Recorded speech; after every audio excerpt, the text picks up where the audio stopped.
Hello and welcome to episode 207 of the Nerds at Large Gaming Podcast. I'm one of your hosts, Darby Almond. I'm Jeff Mayo. And Jeff, no snubs in this house. No, there might be a couple snubs, but not the snub. Not the snub that matters. Yes. All your listeners, I'm wearing my Psychonauts 2 shirt. Yeah, he's not a very he's a pretty biased Game Awards judge participant here. Yeah. But Unlike all the other ones. unlike all the other ones, yeah, for real. All right, just looking, man, we got a lot of stuff up there now. We have a lot of stuff up there. I also added a couple new things, Darby, that even you don't know about. Ah, Well, I've not been. Oh fuck! When did you get him? Fucking. and also Samus is right there. Oh shit! Look at that. I got the Emmy and Samus amiibos. Oh hell yeah! That's awesome. I didn't even know they made a Emmy amiibo. Yeah, actually, they had a dual pack for them. That's pretty sweet. Yeah, they're only sold together, I think. So I yeah. love that Samus design. Like, Oh yeah, it's great. the red, white, and blue. Even though, like, when you say it like that, it's not like it's not like America. Like that specific like color palette, I just really like. Samus, it's pretty sweet. Well, cool. So obviously, I really like Metroid Dread. I figured you were really underwhelmed by it, and that's why you went out and bought like two amiibos. Yeah. I've not finished it yet. I am about to face the final boss. I'm just doing some stuff to not quite 100% it, but just go around and get all the missiles and health, energies, whatever stuff.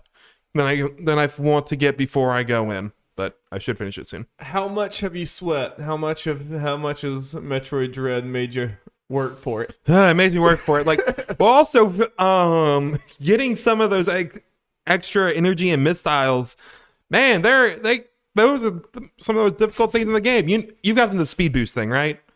We had to press the stick and you go really fast, and you got to press down to store it. No. Okay. Well, that's something you do, and it can be a pain to do. And then these puzzles where you have to. Because you got to charge up before the speed boost really activates it and goes. And you got to press down to store it. And you only have a limited amount of time to release it before it goes away. But some of these puzzles where you got to start the run, you got to do it at the right spot. And the moment the speed boost starts, you got to store it, jump around real quick, no mistakes, activate it, start the running again, and do all that shit. It's like, Jesus, no, I'm not doing this. I am perfectly okay with some things in video games like this being like, I see what you no. Yeah. I'm good. Thanks. Like I really. I got in some of them, but there's one in particular I faced. Like, I'm just not gonna be able to do this. It's just for some like extra missiles. Right? Yes. You got to do a little bit of it for the thing, but it's not nearly as hard as something as extra stuff, which is fine. That feels like the type of thing that you're not really doing for the missiles. You're doing it to 100% the game or whatever, and the missiles are like, whatever. It's like, well, cool. That's pretty sweet. Yep. But we will talk more about Metroid Dread whenever Jeff finishes it, and hopefully I can get back to it at some point soon. But as we'll talk about later, there is something else that has just jumped up onto my radar. Yep. I guess before we get into the main juicy shit, we got some announcements and shit. We are planning, as of right now, to record our 200th episode. Disregard the number. I'm sorry. To release the 200th episode. Okay. We filmed it 2 months ago. Yeah, right. Yeah. And that was weird. I was able to take a peek into the future to know any Games Awards related things because we are doing our betting special in it. And I have some wacky ideas that I'm doing. Baby. It's going to be quite different from our past ones. Let me know if you want to do any shenanigans with the thing. Okay, yeah, we can do something. Yeah. And there's also some other technical stuff I'm going to need talked about later, so help me remember that. Also, Darby and I have decided we are going to try to do a Pokemon Brilliant Diamond in particular. I think we decided on Nuzlocke. Yeah, I hate to be a normie like that and do the diamond, but it did have the better things, the better Pokemans. So we'll start that, well, maybe sometime even this week. I don't know our schedules, but try to start that soon. When does that come out? Friday. Yeah, so. Damn. Start that soon, hopefully. Yeah. Year's almost over, isn't it? Yeah. That was weird. Oh, cool. I'm excited to do another Nuzlocke. Unfortunately, we did not do our black for very long, but Yeah. Maybe we'll come back to it in Ron Swanson.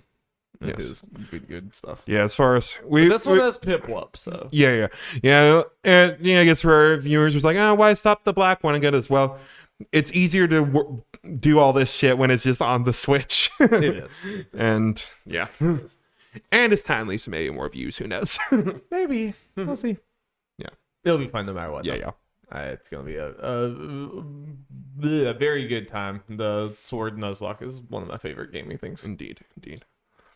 So yeah, but with that garbage out of the way, let's get into the news. News jingle, Jeff. Jingle, jingle, jangle. All right, Darby, we're starting with the biggin. It is the Keeleys. Once a year, Yes. he comes to bless us with his very weird, not very representative of actual games game award show, because it comes out in fucking December and the betting has the like whatever nominees have to be put in October. So like what the Yeah, they like the end of October, beginning of November. I did see Jeff Grubb say that they could change it up to a point, but still. It's still just, it's weird, but yeah, I accept it. I accept it for its warts and flaws. Yep. Okay, so we're gonna do what we do every year. We're gonna go after the nominees. We're gonna talk about what we think, who we think may get snubbed, and all that kind of general nonsense, and pick who we think, who we want to win, and who we think will actually win. Yeah, no, we're like go ahead and lock it in. Whatever we say, that's what's gonna happen. Yeah. Just go ahead. We are the judges. Yeah, we are. Yeah. So let's get started. So spoilers for the winners of the game awards right here. First one, best narrative. Deathloop. It Takes Two. Life is Strange: True Colors. Marvel's Guardians of the Galaxy, and Psychonauts 2. I'm going to go ahead and say it. I love the game. I don't know if It Takes Two needs to... yeah. Because, I mean, it's the gameplay. The gameplay is the reason why it should be nominated. Fine. It was very good. It was very fun. It was like... It was a very good backdrop for the amazing gameplay. It was cute. It was all those other things. Best, like that. Yeah, I completely agree with you. Yeah. I like that Life is Strange is here. I know people have some problems with it, but I love the game, so I'm happy to see it. Okay, I didn't even know. I really have not seen much reception of that game, which is maybe it's not like it's... I say that there are people that don't like it, but a lot of people really do like it and interviewed well and all that. So I feel like there's not a lot of big guns that have really like big narrative games necessarily this year like we've had in the past. So this was a year for Life is Strange to do it. Oh, I guess Life is Strange 2 Episode 1 did get nominated that year. The year it came out, strangely enough. But I'm glad to see it here. I'm not surprised after hearing everything about Guardians of the Galaxy. It sounds like to a lot of people that is the narrative of the year, who have played a lot of games, and people are just blown away by it. Yeah. So I'm not surprised at that being here. Deathloop, I've seen a lot of people be like, I like Deathloop a lot, but for narrative, yeah. Because, I mean, everything I know about the game, I mean, there's a cool, like, narrative being told in the, like, broadest sense, but it's kind of told to you very piecemeal and, and I've seen a lot of people say, like, yeah, the lore of the world was interesting, but maybe not the actual narrative structure being told and whatever. So it's like, yeah, I get where that was, like, kind of a weird one. And obviously Psychonauts 2 is I love that one. I mean, it should win. I also think it's Psychonauts. I think it will win. I think so too. I can see Guardians of the Galaxy if enough people played it, just based on what people have been saying about it. Yeah. I just think that, like, that's, I mean, I don't know, Psychonauts 2 has a lot of things, but I was about to say that's like almost Psychonauts thing. But I do think that's the thing that sets Psychonaut apart from other super good platforms. Yeah. Like, it's a really good platformer, just like Mario's a really good platformer, just like Sonic's a really good platformer, whatever. But the thing that separates it from other really great platformers is its narrative. Yeah. I was like, I want Psychonauts to win. I think it will win, just even if it's because maybe not as many people have gotten Guardians in. Like, so like I said, a lot of people seem to really like that, and more people might have played Guardians, but when we get to like the end of the actual year, for this, I think Psychonauts 2 has a very good chance of doing that. I do kind of agree that, I mean, it's between those two. With, like, I do think Life is Strange has like an outside chance of, I don't think you should count Life is Strange out of that, but I would agree that those are the top two, and I would go Psychonauts as well. Indeed. Yeah, I'm glad. I'm just going to say this. I'm liking the love that's Life is Strange kind of got throughout this thing. Yeah, Like, more love than I thought. It made me happy. Best art direction: The Artful Escape, Deathloop, Kena Bridge of Spirits, Psychonauts 2, and Ratchet and Clank Rift Apart. This is a strong category. Yes. Yeah, and like the stuff for, and I like this a lot because some of the art direction stuff we got like last year, I think like Ghost of Tsushima one, if I'm not mistaken, a lot of it was very pretty. It was like lifelike and stuff, which it looked very good, but it wasn't as necessarily as interesting as some past winners like Cuphead and stuff. Right. But all these are very interesting, and also Artful Escape also had I think a good showing throughout this. That's good. Awards. Like that's definitely one of those games I didn't hear many people talk about it. The people who did talk about it were like, and it's on Game Pass. Maybe we should maybe take a look at it at some point. I mean, because it seems like there's a lot of interesting things going on. I also just like that these are pretty different too. Oh yeah, I was about to say a pretty wide variety here, and like. Yeah, it also makes me like, I don't really know where I'd lean in this because this is another thing that feels like this is Ratchet and Clank's category in a sense. Not that I think they're going to win necessarily, but I think like this is the thing that they almost do best is that game just looks freaking gorgeous, you know. But the same could be said about all of these. Yeah. I kind of think Ratchet and Clank will win. I think Ratchet will win. Think Ratchet and Clank will win. Yeah. I don't know who I necessarily say I want to. I've only played 2 of these games, so I can't really necessarily say as far as compared to the other ones, but Artful's great, does some crazy things, so I can see that sneaking in. Yeah, potentially. I'm sure the people maybe even Psychonauts for similar reasons, because the stuff that happens in the game's insane.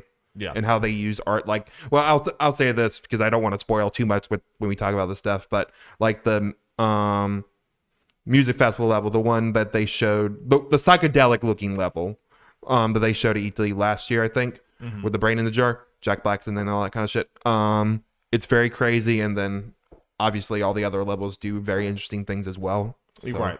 I agree with you. I think the fact that it looks more like an older 3D platformer, it's like nostalgic for me, and I love it. But I think the voting audience of the Game Awards is very cinematic game biased or whatever. I'm not saying it's right or wrong, but I just I agree with you. That Ratchet will. Yeah, that I think something like Ratchet is more where they'll go with that. I don't think enough people played like Oh, I agree, and I think I bet you people who actually played the Artful Escape are probably like screaming like y'all are all, like there's no way it's not this. Yeah. It's like, but it's another thing where I don't. Yeah, I was about to just add on to that is even people who may not have played many of these games or maybe even none of these games will go along with people being like, oh, Ratchet, because that's been this big showpiece for next year. I will say like Ratchet, I love Ratchet and Death partially because I grew up with Ratchet and it was great and everything.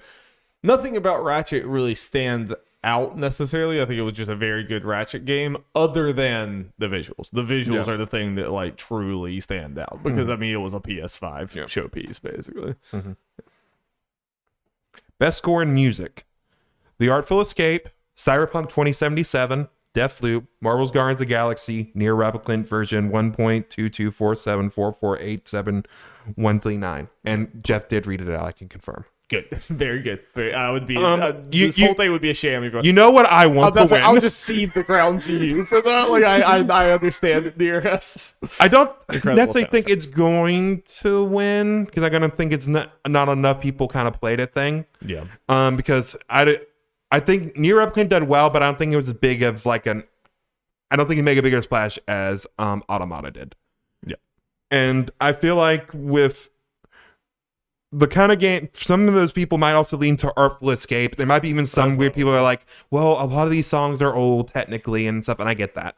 I mean, I feel like I'm going to come across as kind of more of a Cyberpunk 2077 defender in this whole awards thing. We got too much in my snaps. We'll go back to this. I feel like I'm gonna feel like, you know, like a complete simp for Cyberpunk 2077. I think the game had a lot of problems, but I also think it did a lot of things super great. I think score is one of those. Everywhere you went in there, it just felt like the synth stuff playing, and then the more like licensed, even though I think most of them were original songs. But you know, like the like full rock songs as well as the like action songs. I think it was like superb for that world. And I'm not surprised to see more Guardians of the Galaxy here. I haven't played the game, but I understand that. I just assumed. Deathloop, I don't have any, like, I'm not saying it's wrong for it to be here. I just don't know as much. Artful Escape, just because of the kind of game The that whole is. thing is built off of music. Yeah. I'm not sure who'll come out on this one. This one's kind of but go back real quick. I have a list of snubs. Go back to narrative telling when we skip. Near Replicant and Nocia are ones I would put into the category over some of the other ones I for can sure. see that for sure. For both of them. I understand why they're not here because they're not big games, obviously, but those who I for sure. And for score, I know what you're gonna say, but Near Replicant's here. God damn it, Persona 5 Strikers. Yeah. That has a lot of original songs. Okay. Yep. I mean, if we're gonna allow Guardians, yeah. But yeah, I'm not sure who will win for this. I think Guardians of the Galaxy potentially just because it's Marvel and so many people know it, and they probably I don't know, and they probably know movie, so it's probably the same as that. I do think that's kind of a boring thing because it's I mean, I don't know. I haven't played the game, so I shouldn't say. But it's probably. I mean, and Guardians of the Galaxy, the MCU movies use their licensed music very, very well. So who knows? But I will pop off if Nier wins. Nier Automata won, so yeah, there's a chance. Best audio design: Deathloop, Forza Horizon 5, Ratchet and Clank Rift Apart, Resident Evil Village, and Returnal. I feel like I can't speak to this very well, but I would have to imagine Forza probably deserves it just for like the like I mean they just go to the craziest detail for every. Honestly, Forza should win every technical award it ever gets, like whether it's audio or like any like visuals. I mean, Forza probably should have been in the best art direction, some visual category too. Yeah. That's just me like seeding that like, oh, this is the best looking game in existence. No, it's crazy. No, I agree with you, especially like when we look at stuff in the past, like Ghost of Tsushima getting and stuff of that thing getting to best art direction. I agree with you. Forza probably should have. Yeah. You can argue Forza should have definitely been nominated for more things than. Yeah, probably should have. Maybe even in soundtrack if we're going by the Guardians rule. I don't know what's in there, but I can imagine for similar reasons. And I feel like Forza might actually just straight up win because like I've played or seen a lot of these other games, and is there anything that like I'm not saying they're bad, but is there anything that remarkable? Yeah, is there anything that remarkable about Resident Evil or Deathloop or Ratchet and Clank's sound design? I mean, I haven't played Returnal at all, so I don't know. Like, I guess like with Ratchet, they do good stuff as far as like the sound design is when like you're walking on different material and all that kind of stuff. And might the be part of it. all sound like cool and different, but it was like yeah, still doesn't. And kind of Resident Evil kind of being the horror and the vibe, it does good with that is kind of for Resident Evil. Can't speak to Deathloop, and Returnal is just one of those games where because of the kind of game it is, I'm just going to be like, I understand why it's here. Yeah, we don't need to speak on this too much. Yeah. I think Forza will win. Mm-hmm. Best performance. Erika Mori as Alex Shin in Life is Strange True Colors. Yes, this is a win for anime. And Carla Esposito as Anton Castillo in Far Cry 6. This is the celebrity pick. Ubisoft was like spend a lot of time and effort to get this nomination. Like, I mean, he's obviously a phenomenal actor and everything. And I haven't seen his performance, but this partly does feel like this didn't have a bunch of big narrative games or as much of big voice acting games. So people picked the voice actor they knew. Yeah. It gives a little bit of that. Jason Kelly as Cold Van in Deathloop. Maggie Robertson as Lady Dimitrescu in Resident Evil Village. And Osioma Akaga as Juliana Blake in Deathloop. Just from what everyone else is saying, I feel like it should probably be either Alex Chen, the girl who plays Alex Chen, or one of the Deathloop characters. Yeah. From things that I've seen from afar, and like Maggie's performance is great. This feels like a meme pick. Yeah, I mean, she's not even that big of a part of the game. Yeah. Did I have any? Nope, I didn't have any snubs. But I couldn't think of snubs. The only thing I'd like, you could make an argument, I think, for a second, that's voice actor to be in here because voice acting's great in that and fun. Yeah. But yeah, I want to. I want Erica to win because I love Life is Strange and her role as Alex, but I can't say like for sure she's the best, obviously. I haven't played Deathloop as the other one, but I do agree. The odds are that one of the Deathloop guys are going to win. Yeah, that's what I think probably. Yeah, but I have no clue which one. Yeah. Really, I'm gonna say Justin Kelly. Put a stamp on it. Main character. All right, I'll go along with you. All right. Gains for impact. Before Your Eyes, Boyfriend Dungeon, Chicory, A Colorful Tale, Life is Strange 2 Colors, and No Longer Home. It's one of those things. I only played one of them, so I'm happy it's nominated. I'm not going to compare. Obviously, I wanted to win. It's like, hey, all these games are wins. Yeah, just for being nominated. It's always a weird category because what exactly does it mean? But it's Now, I will point out this is the only nominee that Chicory's for. I want you to remember that for a later category. There's gonna be people very upset about that for sure. Oh yeah. Okay. Best ongoing game. Apex Legends, Final Fantasy XIV Online, Fortnite, Genshin Impact, Call of Duty Warzone. Give this trophy to Final Fantasy XIV. Yeah. They haven't put out an expansion this year, right? That was last year. They did For 14? Yeah. Wait. It's coming out. I know it's coming up, but no, because their expansions are huge and always have a couple years in between. Yeah. So I was just trying to think, like, this wasn't like a big expansion year, but this was the year that they basically took over and shot, put the bullet in World of Warcraft's head. I mean, I know it's like exaggerating things a lot, but like they got a huge player. I feel like despite it's not out, it's going to still win for Endwalker or whatever. Like it still has a chance to win based off that. Yeah, I mean, I think just that game is just getting bigger and bigger. I feel like it's either that or Fortnite because everyone's going to be like, oh, look at all these crazy characters, which I'm not saying it's not bad. Yeah. We have gotten to the point where like Fortnite does some of the craziest shit we've ever seen in our lives, and it's just like another Tuesday to us, so we take it for granted. It's like they do. The Ariana Grande concert was crazy, and they've done so many crossovers and stuff. I think it's 14 or Fortnite, and I won't be surprised either one of them wins. I think either one is earned. Yeah. I think you make the argument for any of these. I know Apex has done very well, even if I don't follow it. I just see a bunch of people pop off when stuff happens. I'm going to predict 14, but yeah. I agree. Best indie. Fucking 12 minutes. What the okay. I got a couple snubs for this. Death's Door, Inscription, Kena. I didn't know that counted. I would have picked that. And Loop Hero. The rest of them I'm not surprised with. Kena wasn't published by anyone. Yeah, I just because of how far Sony puts them, I just kind of didn't think. Yeah, but they're not. I know. They helped a little bit, but yeah, I know. But as far as nuts, Chicory, Overboard. Oh God, yeah, I didn't even think. And literally any other game. Like the rest of them, all of indie games. I know there are a lot more of them. This 12-minute screams as. Oh, I know that indie game. It was just marketed a lot. Yeah, it was just a highly marketed game. I wasn't even fucking thinking about Overboard. Honestly, if 12 minutes should have gotten anything, it maybe should have been the voice acting award. And that may be it. I don't even think it was very good. Like, I know. I'm saying if anything. It was pretty wooden. Best case, it wouldn't be here at all. They got big names. Yeah. I wouldn't necessarily say it was. Yeah, that's ridiculous. I wasn't. I mean, obviously, I was like, well, that was a stupid ass game, but I wasn't thinking about.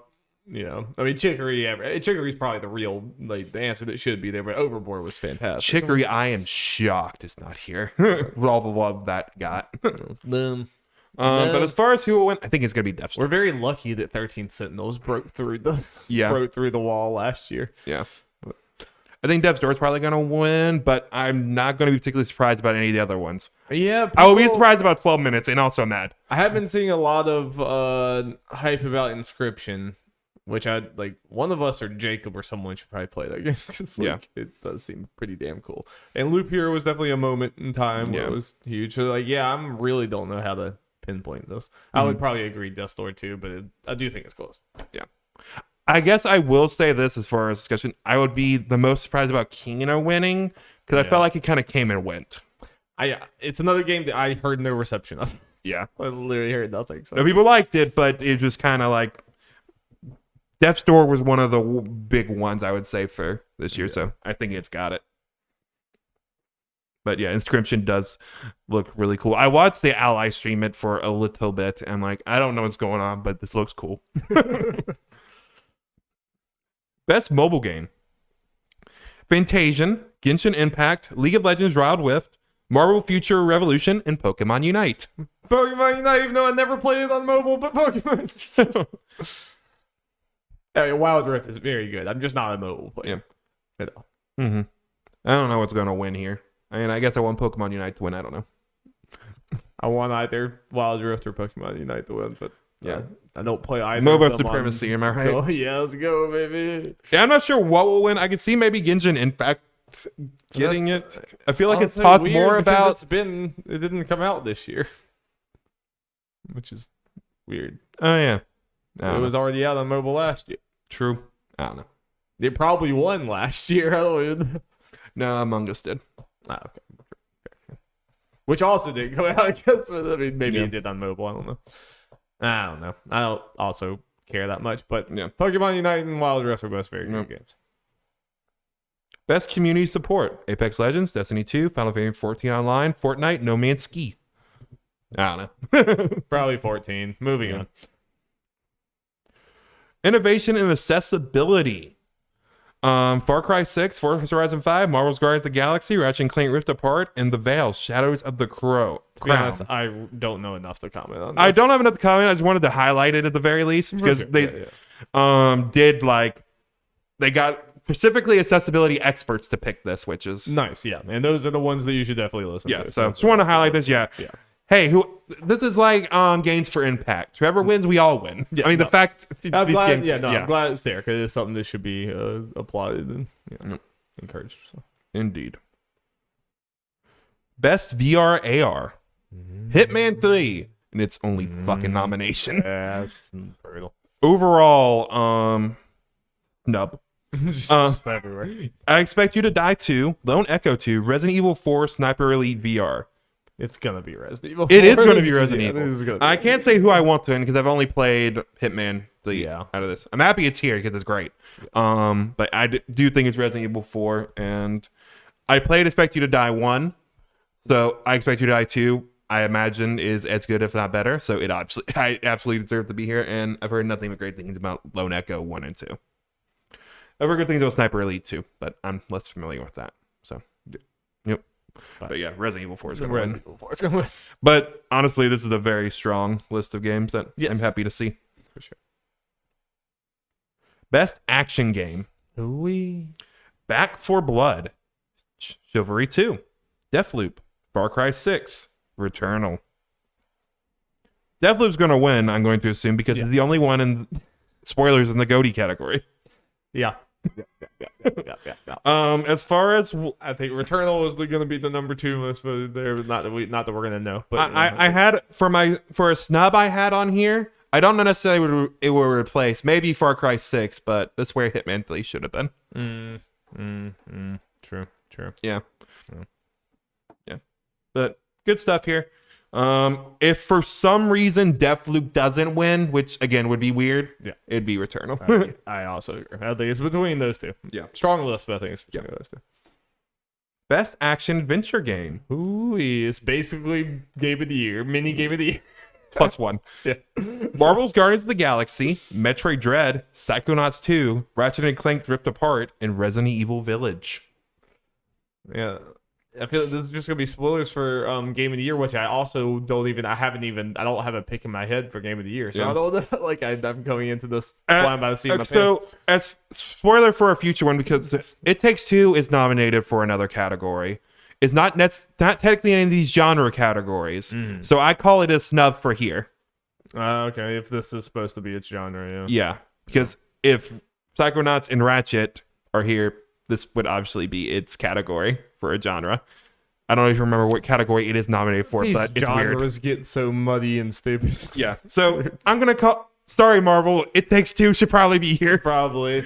They probably literally were like... They were looking at us like, oh, wait, this is just game of the year.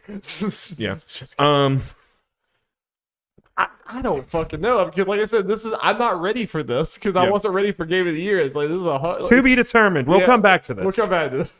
But... I've played 4 out of 5 and all great games. Best RPG. Best role-playing. Cyberpunk 2077. Monster Hunter Rise. Scarlet Nexus. Shin Megami Tensei 5, good for it. I honestly didn't know it was eligible. Yeah, it must have just missed the cut. Just came out. So. And Tales of Arise. Tales of Arise, baby. I know what I want to win. Yeah. Don't know what's going to win. Not 100% sure. I will say as far as potential snubs, I don't know. I would have put Nier and Persona 5. Strikers. Potentially. Yeah, I guess it is an RPG. Persona 5 Strikers would have been considered it. That was, the Persona 5 was the one I was going to potentially fight against, but I mean, it's a Muso, but it is also kind of a, this is what role RPG gets. Yeah. A little too all encompassing. And like, wait, is Scarlet Nexus? Yeah. That's not just an action game? It's anime. So anime just becomes role playing? Yeah. I legit thought it was like it has numbers and level ups, so it's RPG type action game. It has more RP, like what we would consider like kind of traditional JRPG elements. Okay. But I mean, it's as much as an RPG, it kind of like Nier in a way, I guess. And I don't know. It's like so I get it. But I get what you're saying, but I also get this. It's weird. These genre things are kind of weird. Genres are almost meaningless at this point. Because they mix so many things together. But yeah. I feel like Rise will win. I think this is as far as like the public voting, this is a pretty weak category. Yeah. I mean, I think Shin Megami Tensei 5 seems amazing. Tales of Arise is very good. I think Cyberpunk is like considering against the other role-playing games. When you look at the like list or whatever, people like act like it's absolutely absurd that it's in there. I don't think it's that absurd when you look at the competition. If I don't disagree. If it was last year, it'd be like, oh fuck no, it should not be. It's not in the top 6 or 5 RPGs. Like fuck no, but like this year, yeah, I'm okay with it. Yeah, I wouldn't have considered it, but yeah. I would not thought Scarlet Nexus and that for Persona Nier. Yeah. I think there is like I don't disagree with I might enjoy Cyberpunk most out of these. I probably put Tales a little bit above it, but I might have had more fun in Cyberpunk overall. But anyway. I think Rise will probably win though. I think so. I think there's a chance Cyberpunk might get this. Maybe just because of who's voting. And well, yeah, I mean even the people like I do think the like angry screaming about Cyberpunk probably feels more loud than it actually is representative of the actual public. Yeah, I think there's a lot more fans of Cyberpunk than you think, just because the people who don't like it very loudly. And I think for its potential to win is Monster Hunter Rise. I do agree with you. Probably has the best chance to win. But it is a Monster Hunter game that I don't feel like made as big of a splash, especially in these circles. And but it is a much weaker year, so I think I do agree with that. But I think what may give Cyberpunk a potential edge is that it is the only Western RPG on this list. And while everyone will fight between the anime games, it will. Yes, but Monster Hunter games are they're just as popular as Western games, if not more. I mean, like, they become. I was kind of more of that Cyberpunk against the other ones. I feel. Yeah, but I don't think it's the other ones they're contending with. I think it's Rise I think Rise is the pretty easy winner here. Like, I mean, not like what I think, but like I don't think it's going to be particularly close. Like, I would be pretty shocked if Rise didn't win, because like it's a Western-made game, but it's not like Tales or Shin Megami Tensei is this niche thing. Monster Hunter is fucking huge at this point, and in the West included. So I would be pretty shocked if it didn't win, to be honest. I think it can go either way on those, even if I think Rise should win out of the two. I would want Rise to win, I think. Overall, best fighting game. No. Guilty Gear, congratulations for your fucking award. We're gonna read them, darn. Demon Slayer, Kimetsu no Yaiba, The Hinakami Chronicles, Guilty Gear Strive, Melty Blood Type Lumina, Nickelodeon All-Star Brawl, and Virtua Fighter 5 Ultimate Showdown. Guilty Gear, yeah! Obviously, Guilty Gear is gonna win, and it should. They found 5 fighting games. It should win. Yeah, Jeff, it should win. Yeah, yes. Not arguing. Good. Best family game. It Takes Two. This is the genre category it's in. It Takes Two. What is this? This isn't really. I want to consider this a family game. Yeah, I mean, yeah, It gets doing some adult things. You certainly wouldn't play it with your kids. I mean, Yeah. it's family, I guess. I don't know. It's family in the husband and wife sense, I suppose. It's that's weird. That's weird. Yeah, especially when it's not in his genre. This is technically it's like the genre they put it in. Yeah, appropriate for family play. It's like, yeah, No. not really. You remember what we need to know? Yeah, some shit happens in that game. But It Takes Two, Mario Party, New Pokemon Snap, Super Mario 3D World plus Bowser's Fury, and WarioWare Get It Together. So it's the Nintendo category plus It Takes Two. That's what it always is. I don't know. Mario Party will probably win. 3D World just feels weird because it's a re-release with one new mode. Yeah. But that hasn't stopped things before. I don't know. It Takes Two might take it because it's the best game on here. I mean, it is the best game. Yeah, you're right. I guess I was just like not including it. Well, I think closest is Mario 3D World, but the fact it's a re-release. I mean, the fact that it's on here, it will win. Yeah, it will win. You're right. Yeah, I'd be kind of surprised. I was immediately just for some reason not counting it, but yeah. That's gonna win. Yeah. It's fucking weird, man. Even people who loved it, like, what? Like, I'm gonna vote. Best Sim strategy game: Age of Empires 4, Evil Genius 2, World Domination, Humankind, Inscription, Microsoft Flight Simulator. Also, wait, it was there. It was nominated last year. I'm about to say not fucking this year. Wait, it won last year. Did it come out in consoles this year? And that's what yes. That's okay. Did it win last year? Yeah, I think so. That's so dumb. It's gonna win. Yeah, probably. Say either that or Age of Empires. Inscription is seems really fucking good. Oh yeah. So, yeah. But yeah, it's probably gonna be Microsoft Flight Simulator. It shouldn't be there. Yeah. If that doesn't win because people are like, why? But probably not. I think it's Age of Empires. Probably. I hope it's Inscription. I'm kind of interested in playing Inscription.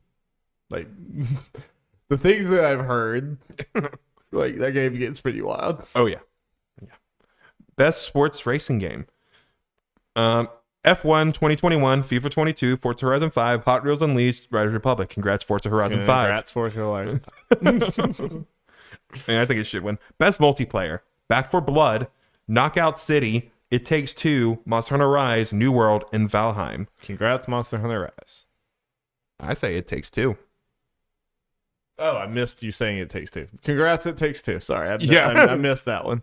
That's twice now. I've missed it. I just didn't see it in your thing. I think Pokemon Unite should be here first. I mean, honestly, and Mario Party. Yeah, I think that is the corner of the gaming industry we're in because like Pokemon Unite.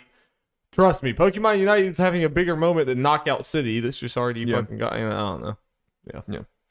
But yeah, it takes two. Yeah, definitely. I mean, it is the whole game is multiplayer. It's so unique compared to all these. So yeah. Content Creator of the Year. Yeah. Best debut indie: The Artful Escape, The Forgotten City, Kena Bridge of Spirits, Sable, and Valheim.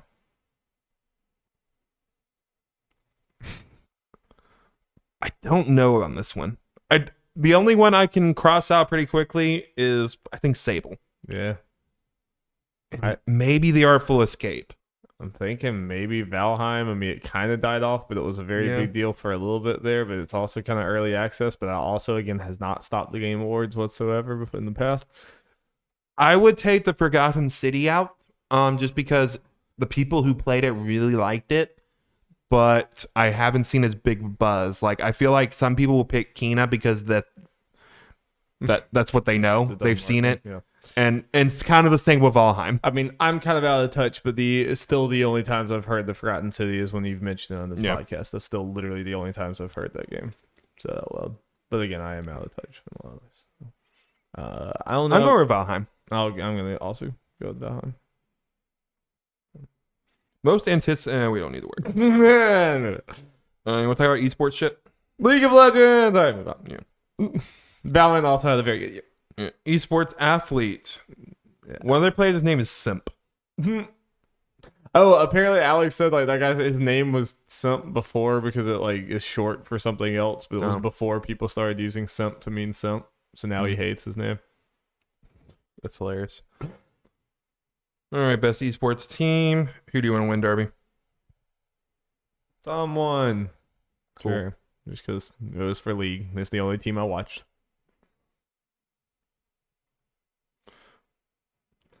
Worlds. Best esports events. Worlds. Because the only one I watched.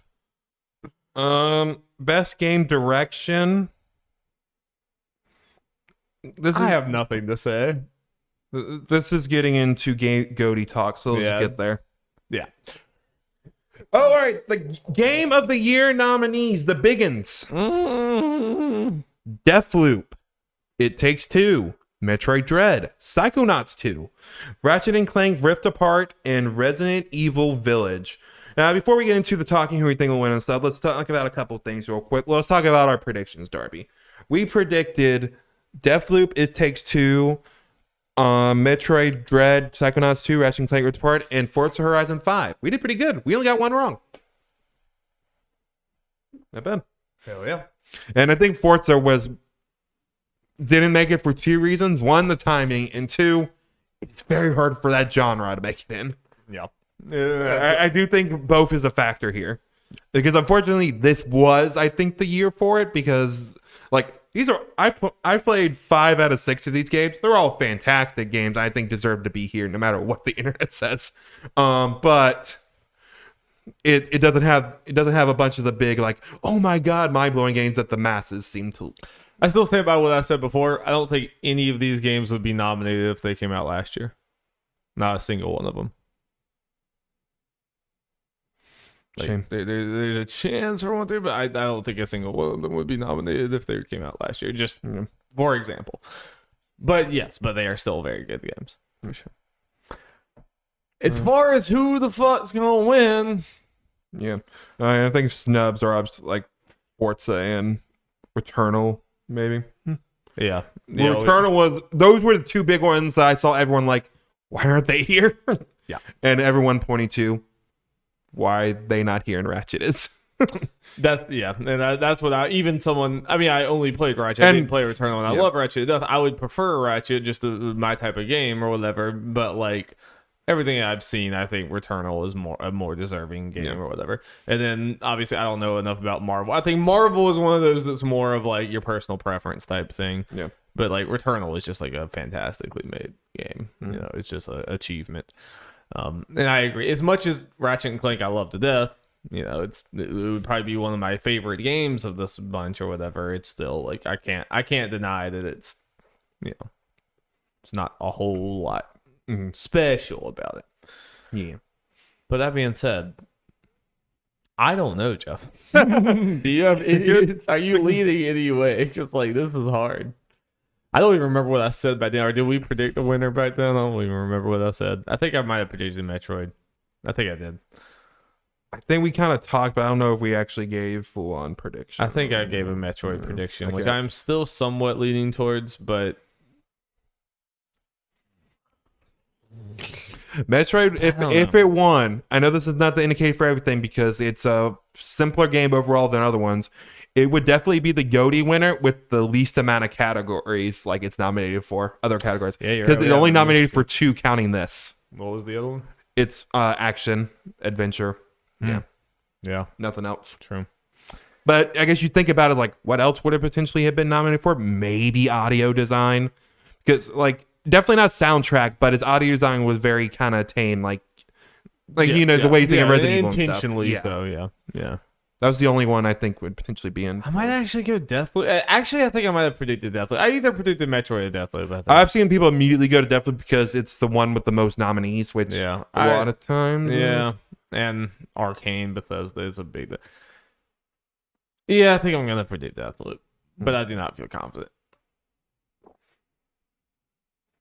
I'm going to follow my heart, baby. You think it's going to win? I think it's a chance. I do think it has a chance.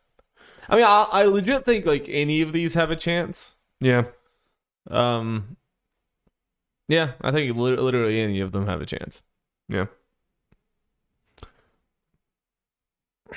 It's not like previous years where I think we could like cross out some completely. We can say some are like less likely, but I think any of these 6 could make it, and I wouldn't be like shocked. Like even like Resident Evil or It Takes Two, I think are maybe on the outskirts or whatever, but I would not be surprised if It's kind of a weird thing that you, again, just going off because again, we follow a lot of the people or the kind of people that make up the committee for this, who decide and going on their takes and everything. It's like, I don't think Ratchet and Resident Evil, like, those two have the lowest chance, in my opinion, out of these lists, because a lot of people are like, these are great games, but I felt more love for the other 4 from people who have played them.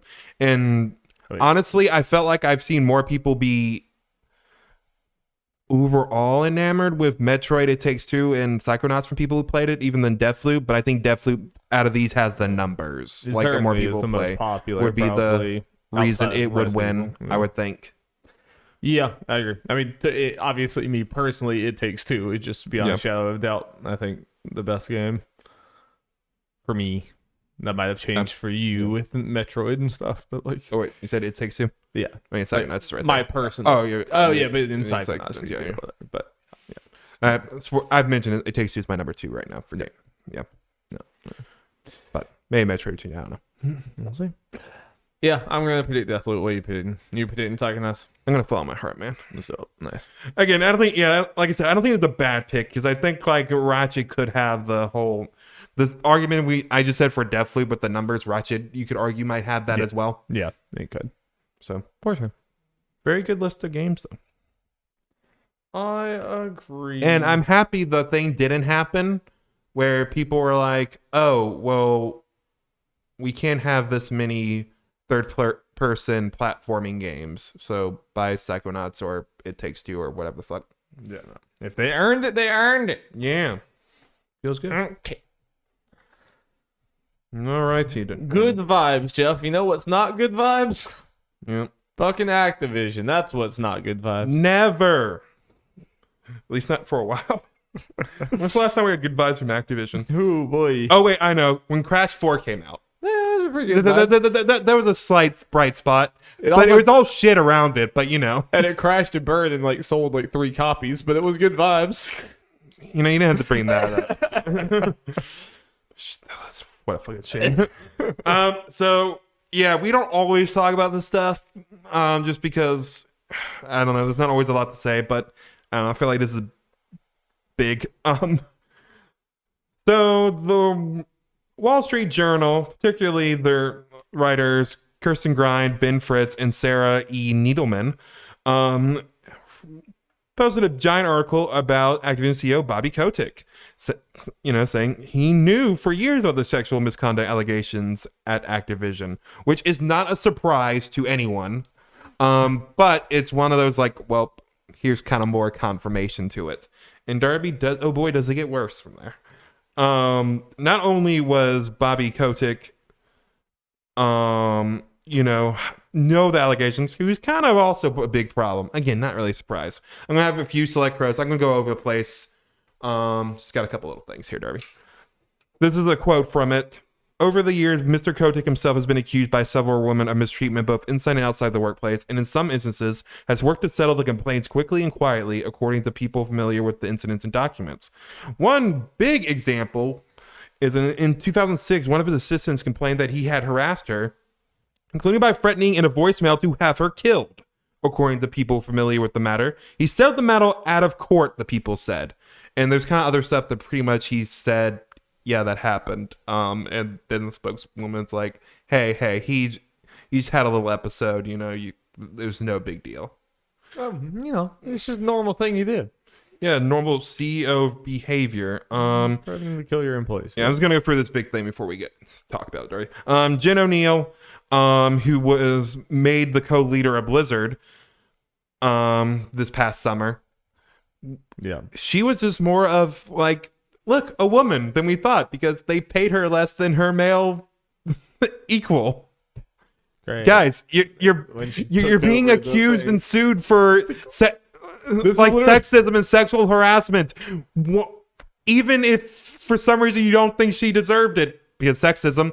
You should have taken. This is literally your kind of like PR trying to be like, look, see, we hired a woman or whatever, and like, while you do that, It's fucking ridiculous. I'm getting like yeah, come on, you idiots! It's like even if you're evil assholes, you should know how that looks. Like you can't be evil and stupid. Yeah.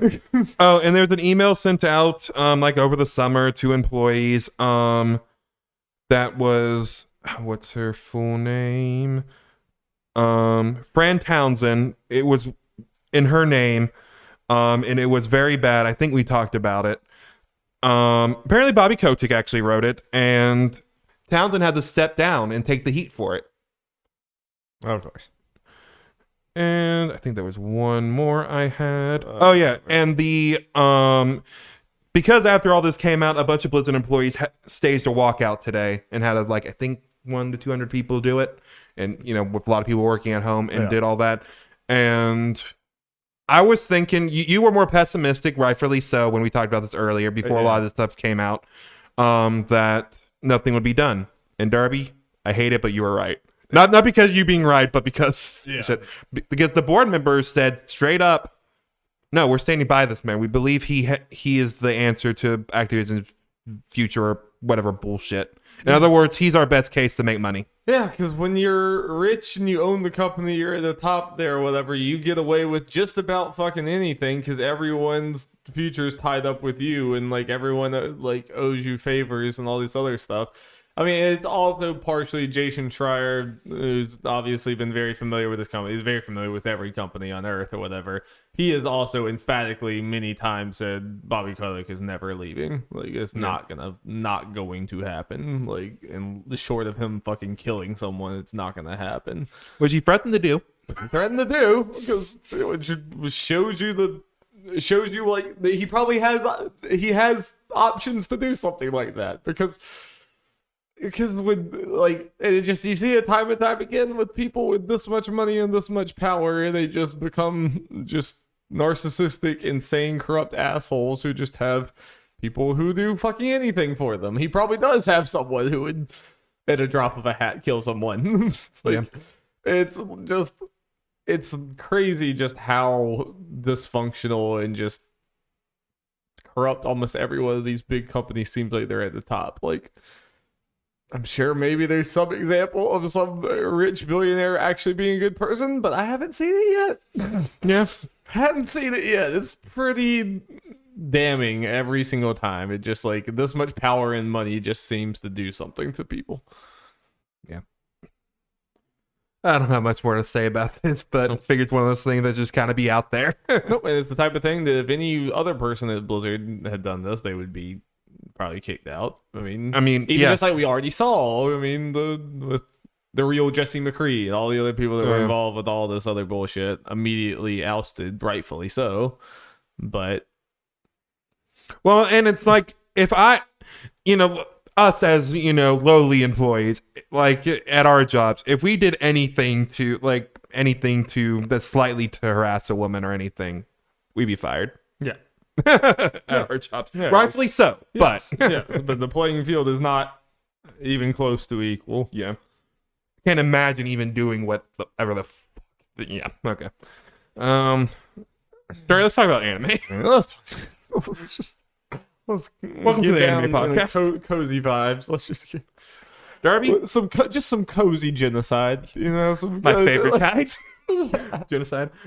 So yeah, Darby, we got a new Dragon Ball game announced today called Dragon Ball: The Breakers. And normally when you think of Dragon Ball games, you rightfully think about fighting games and all that kind of shit, any action kind of thing. Well, this is an action game, but it's a little different. Instead of playing as the ultra powerful people, you are playing as what is normally the side characters / random people that are just on the streets that normally get slaughtered while trying to survive from the big bad Cells and the Freezes and the Boos of the world. So pretty much, if you don't know, this is a Dead by Daylight like Dragon Ball game which is pretty interesting. Yeah, pretty unexpected, to be honest. I actually watching it again really like the trailer is as far as how it's set up, just kind of going back to the Android saga when Cell is kind of slaughtering a city and kind of using that as the frame to kind of show what this is.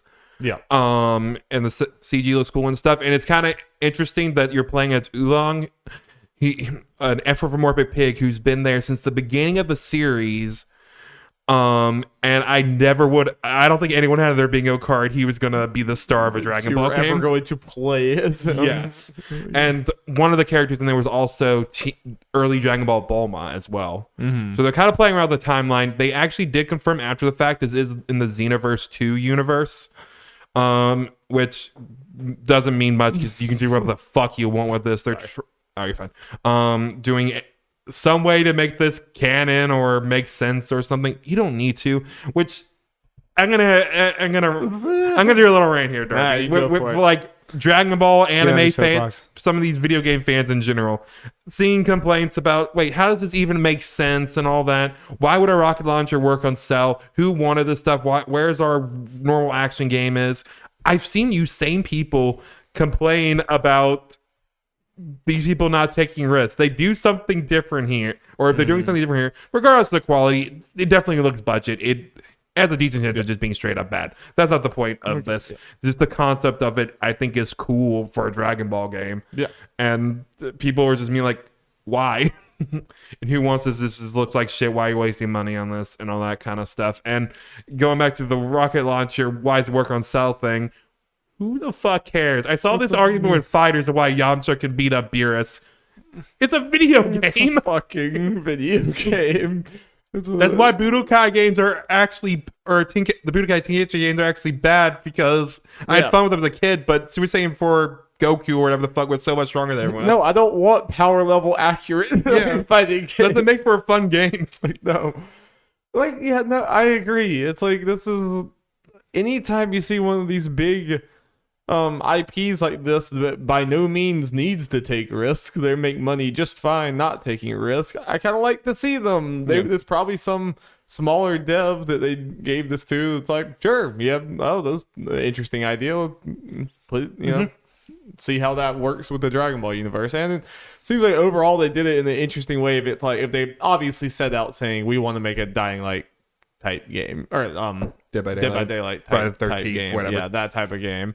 And it's like, okay, so we have the Dragon Ball license, we want to make this type of game. It's like they already knew that or whatever. So how do we make this work? And it sounds like, okay, they actually take what seems like a real thing that happens with Cell or Frieza or whatever trashing a town and everything like this. It's one thing Cell does, and they've already confirmed, and in the actual art thing, that Boo and Frieza are also going to be raiders. And I have to imagine it's kind of somewhat refreshing and new and cool to kind of be in the Dragon Ball universe, but not playing as a super powerful Super Saiyan person or whatever. Like, you're in a world with a bunch of powerful people, but you're playing as a normal person. Apparently, they do have a thing, like an item or something you can get, where there's a called Dragon Change move, where the survivors become powerful. But that's just kind of like ultimate thing you got to work for, sure. Like, let's say collect the Dragon Balls to do it. Like, cool. You can get there for sure. But I think it's an interesting idea. I'm curious about it. Obviously, in one person will be playing as the Cell or Boo or whatever. That could be very cool. Yeah. And they said it sounds like they're going to support the game. I think they specifically refer to as Frieza, Cell, and Boo as the first raiders. So there will be more, and just talk about all this other customizable stuff. It's kind of sounds like some characters will have abilities like Oolong. He can transform to items. He can transform into a pot to blend in with the background, or a rocket to run away fast. Apparently Bulma has some kind of vehicle thing where she can summon vehicles or something. That's cool.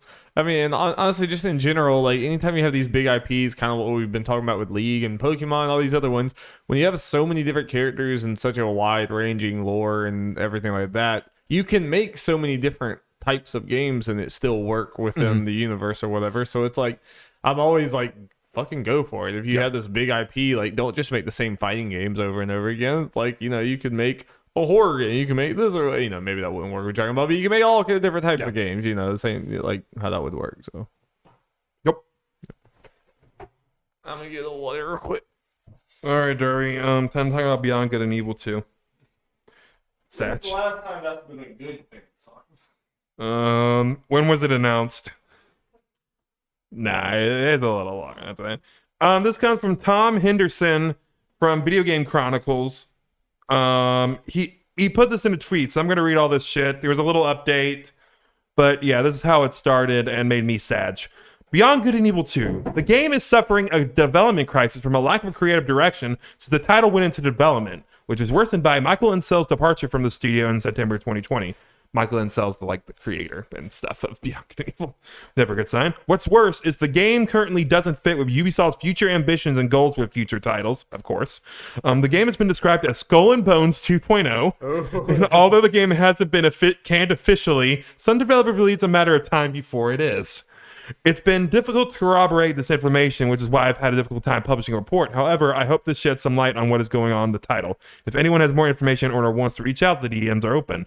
I thought this was clear, but apparently not. This is the next day. I thought this was clear, but apparently not. The game is still in development, but a couple of people I spoke with believe it's a matter of time before it's canned. As for the no corroboration comment, I'm referring to corroboration with other insiders, not multiple sources. Hopefully that's addressed nicely, blah, blah, blah. And he gave this update a day after that. Beyond Good and Evil 2 is still in development. It's still several years away, said one developer that reached out after my Beyond Evil 2 tweets. I've heard of 2024 to 2025 date thrown around a bit. Jesus. It's 2021, y'all. This thing was announced 3 years ago or 4 years, whatever it was. Oh, yeah, definitely not longer than 3 years ago. Jeez. Yeah. So here's the thing that I've come to terms with Beyond Good and Evil 2 before this. It's not necessarily what people want because it's that open world thing. The more that they've kind of given some details outside of the major conferences. Nothing really crazy. That's why I haven't brought it up or anything like that. But it sounds like this was kind of becoming the generic Ubisoft open world thing, which is kind of the creative character shit and not the kind of story, prequel. I'd prefer a sequel, obviously. That the trailer's shown it to be. Yeah. That fans kind of wanted.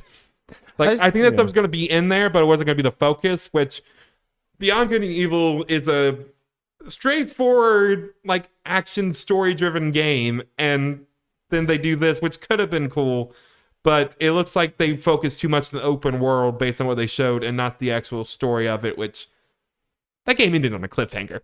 Yeah, even with the prequel, they weren't going to do anything with the cliffhanger. That's bizarre. So I just don't understand why you make such a big, ambitious cinematic story trailer when you don't have even the start of a game. You don't even know what game you're making completely. Why announce it then at all? And even if you're gonna announce it, just say hey, we're making it.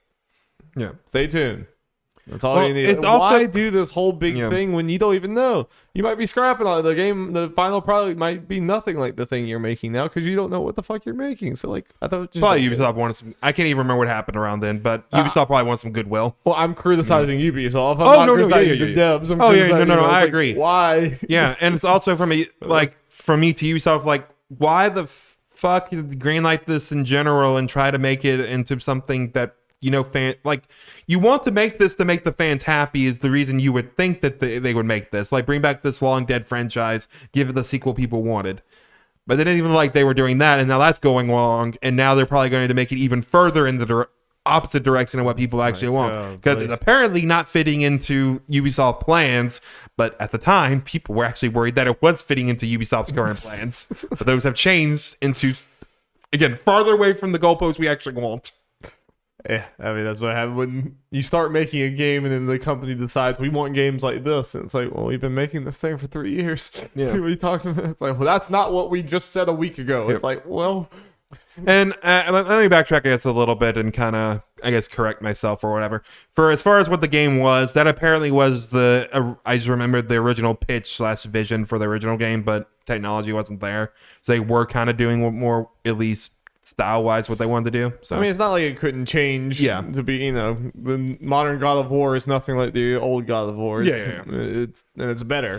But the problem was, again, Beyond Good and Evil 1's very story-heavy. The trailers were very, like, story-heavy and all that kind of stuff. But the gameplay they showed didn't really look that way. Yeah. So, I don't know. Yeah, just a game would be nice. A made game, Yeah. different or no, would be nice. Yeah. I just want anything, man. I can't even imagine. Like, and I played it a couple years ago. I can't even imagine what people who played it at launch are feeling. Just try to put it out of your mind. Yeah. Okay, NPD time, Darby. Have you seen any of this? Nope. I love it. I love when you say that. And I'm gonna be so bad at guessing. I can guarantee you that. Yeah, but that kind of makes it fun. Well, let's just make Darby look like an idiot. Okay, so Switch got back to being the best selling hardware for both units and dollars. PlayStation 5, I believe, was dollars, last month, but it got it back. Switch and all dominant. that. So let's get to them sweet top 20-ish shit. Dario, what was number 1 in the month of October? There's always a sports game in October, isn't there? I'm going to go ahead and tell you no sports game for the first couple. Wow. I'm just going to ask you about new games, at least at first. Wowee. The first 3 games are new October releases that are not sports games. Forza. Forza was this month. Wait, yeah. Okay. I don't know though. Very big game. Made from a company we just talked about. Riders Republic came out, but that's not gonna be number 1. No. What else They released did another release? game. One you were considering getting. Far Cry 6. Yep. Duh. Far Cry 6, the best-selling game, instantly becomes the 8th best-selling game of 2021. Yeah. It feels like the game was a long time ago, but I guess October was a long time ago at this point because we're almost done with November. Number 2, another new one. A game we have played. Is Metroid Dread that high? Is that Metroid Dread? A game we might have played with friends. Back for Blood. Yeah, Back for Blood, number 2, baby. Let's go. Number 3, another game we have played. That you might have just mentioned. Metroid Dread. Metroid Dread, number 3. That's pretty high. Yeah. Metroid Dread, and again, no digital. Yeah. Metroid Dread achieved the highest launch month sales of any Metroid franchise release in tracked history. No. Yeah, not And surprising. again, that without digital as yeah, well. not surprising. Oh but man, what no. was it? Did I save the information? Here it is. From Nintendo PR, from Mr. Dougie B. Doug Bowser. As some kind of press thing talking about October. In its first month, Metroid Dread sold 845,000 units in its launch month in just the US. The most by far. Remember, the best-selling Metroid game is just shy under 3 million. Metroid Dread's going to surpass that in no time. Feels good. Yes. Let's see. Number 4 is Madden. Number 5, Darby. It's an anime game. This Tales of Arise that high? Tales was the previous month. I know, but yeah. is it still up there? Shit. Oh, no. I'm just going to ask you about new games. Oh, okay. I know what was It's an anime that a lot of people like. Is it that Demon Slayer game? Yes. It was okay. Demon Slayer number 5, Darby. I don't even know what that game is, really. Arena Fighter. Cool. It's a pretty one. Number 6 was FIFA 2022. Or FIFA 22. Number 7, Darby. Might think this is a little low for it, but maybe it will have legs. It is from a big publisher. The game people might have felt got snubbed for GOTY. Marvel's Guardians of the Galaxy. Yes. Number 7. That is pretty low, yeah. I feel like this is a game that legs might help it, for sure. Because the word of mouth is crazy. It might have been late in the month. I can't remember as well. Yeah, it does have that Marvel name on it though. True, but because of that, people were wanting to avoid it because of Avengers. True. Which, as I ranted before, does not make sense to me. But I still didn't know what the casual normie want to avoid it because of Avengers, or just the gaming, like the hardcore gaming populations. Like, I don't know. Last one I'll ask you about, number 8. Another game we played with friends. Super Mario Party. It's not Super, is it? Mario Party Superstars. Yeah. There you go. Put Super in the wrong No digital spot. sales at number 8. Pretty good, yeah. Especially with all these hot new releases. And it'll keep on selling because as people buy Switches, it'll just keep NHL 22 new release at number 9. NBA 2K 2022 at 10. 11, and the exact same spot as the previous month. Mario Kart 8. 12, Call of Duty Blop Cold War. 13, Ghost of Tsushima. That PS5 thing having some legs. Stop. Yep. Stop. Smash Ultimate 14, 15 Animal Crossing, 16 Minecraft, 17 Miles Morales, 18 Diablo 2 Resurrected, 19 Mortal Kombat 11, 20 Breath of the Wild. As usual, the 11 to 20 range is filled with Nintendo titles. Yeah. And Mortal Kombat. And Minecraft at this point. Never stop.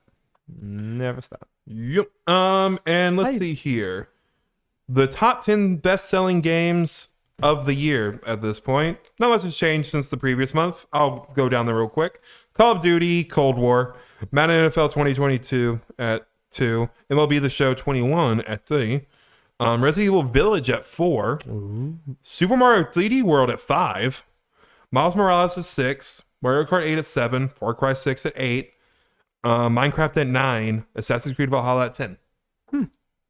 Honestly, I'm surprised about the amount of old games that are here this late in the year. No, I mean, yeah. I think only, let me just count 1. I guess technically 2, 3.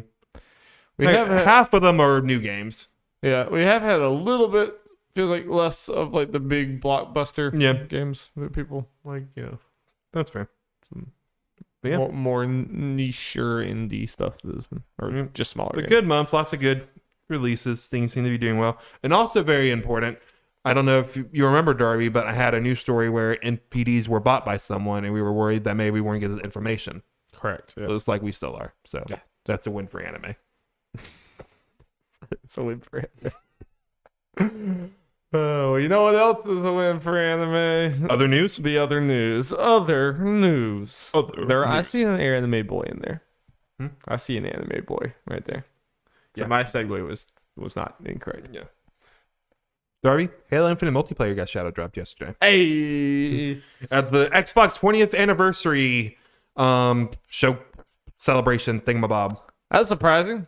Yeah, it was Halo's also 20th anniversary, so yeah, but still, that's a pretty big shadow drop. You don't see many things being released early, especially like big multiplayer, like big, AAA things like this. Is it the full like multiplayer tweet? Like, they're technically calling it a beta, but everything carries over. It is. It is a. They're calling it a beta because it technically released early, but as far as my understanding, it is just season 1 of the multiplayer. That's pretty cool. That is pretty cool. Are people liking it? Yes. I'm not surprised. Yeah, from what I've seen, people are still loving it because of the beta. The earlier thing, everyone loved that. So I'm excited to jump in with the boys. Are you going to be one of the boys? Why not? Let's do it. I don't have to pay shit. Let's go. It will be nice once I get. Oh man, the thing that sucks though is I'll be playing probably first on my laptop if it came out when it was supposed to. I'll have my new PC soon. It'll just make you appreciate it that much more. But Alex and Preston in our group chat both said like, "Oh, y'all aren't ready for me in the Halo It," but then I was about to respond, "You are absolutely ready for me and Jeff. Yeah, like you're perfectly ready." You get ready to be furious with me. We play team things. Oh boy, I'm not going to be good. I can promise you that. But Liza P got a new gameplay trailer. People who don't remember what that is that Pinocchio Bloodborne Pinocchio, and it looks pretty good. All good. Not gonna lie, yeah. Gameplay looks very solid. I like the tone and everything going for it. It looks like they're doing everything right. Obviously, with these games, it's hard to tell until you get the feel of it, but everything's looking good so far. Hell yeah. People seem to be very happy and impressed. Do you have a release window or anything for that? I think it's just like next 2022. I think. I think it's what they have. But yeah. Decidueye was announced for Pokemon Unite. Woo! Let's go. Rallied hype, baby. Yo, baby. Get my Archer boy in there. Ranged filth. Range filth. Speaking of range filth. Naruto characters, and as well as Boba Fett, have been announced for Fortnite. Naruto's already in the game, as well as Kakashi, Sasuke, and Sakura. And it was a matter of time. Dari, I don't know why, but it's the most jarring thing I've seen in Fortnite. Of all things, that's a thing where I'm like, this feels weird. I mean, I think that's because you are actually close to this. I am. I'm not saying it's just as jarring as many other. There's lots of jarring. Well, I think it's because they're going for the cell shaded look that a lot of the games have. So it's kind of like they ripped out the models for games I'm used to been seeing for decades for like in the last decade into the game, which makes it even weirder. So seeing Naruto kind of run around and pull out a gun, it's like, I'm gonna need a moment. It's kind of funny. It is very funny. Oh, it is hilarious when they kill someone and pull out a machine gun, kill someone, and do a funny dance. It is funny, but it's weird to me. Pretty funny. Can't wait for Goku. They're just gonna kill all your idols. Yeah, make them floss and shit. I saw a meme where someone's playing the Ariana Grande skin against Sasuke and like, I'm gonna wipe out the whole Uchiha clan. Like, I appreciate everything this stands for. I appreciate this bullshit. Oh boy. What a weird ass game. Staying with the anime train, Jump Force, they announced, will be delisted and servers will be shut down next year. Like, what? That's crazy. Like, licensing for at least one of the properties has expired. Is what's happening. Sucks. I mean, I know all DLC, the game, everything is going to be delisted in like February. That's awful. Yeah. Like, I mean, I know it's a bad game, whatever, but that doesn't mean that this is not like.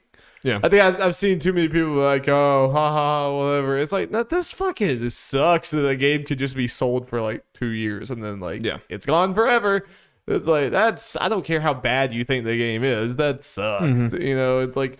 And that just makes it like, that's probably, honestly, that might be one reason why we talk about Arc System Works should make this jump fighting game. Yeah. This might be exactly why they're like, fuck no, we're never going to do that because we're going to have to stop selling our games. No, you're 100% right. I didn't think about that at the moment, but you are right. And even I'm like, that's a argument where it's like, okay, I'll say that's a dream for me, but I won't actually realistically push it. Like, do a property that can actually stay. Like, I mean, do like another Fighters where it's like One Piece where it could stay. Right. Because I don't think it's obviously not One Piece or Naruto that's the problem there. Yeah. But like JoJo or some shit. I don't know. And that might not even JoJo games that are years old have a million. I don't know which property it is. Honestly, this probably puts more into perspective to why they don't put budget into these type of things, because they're like, we're only gonna be able to sell it for 2 years, so we need to like maximize. Like, why should we put millions and millions and millions of dollars into this when we're only gonna be able to sell it for 2 years, probably barely make our money back? It's like,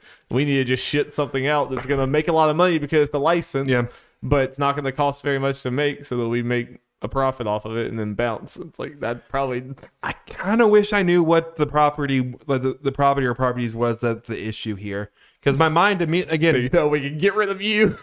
Like, you're not worth it. I mean, like legitimately, like it shouldn't be Dragon Ball, Naruto, or like One Piece or or JoJo or some of the other big ones because they have games. It shouldn't be, but then there could be some weird thing where the crossover. Yeah, crossover counts differently. Like, you know, when it's its own property or whatever. Like, who knows? When I'm going to imagine again. It's definitely probably not Naruto because it's in Fortnite.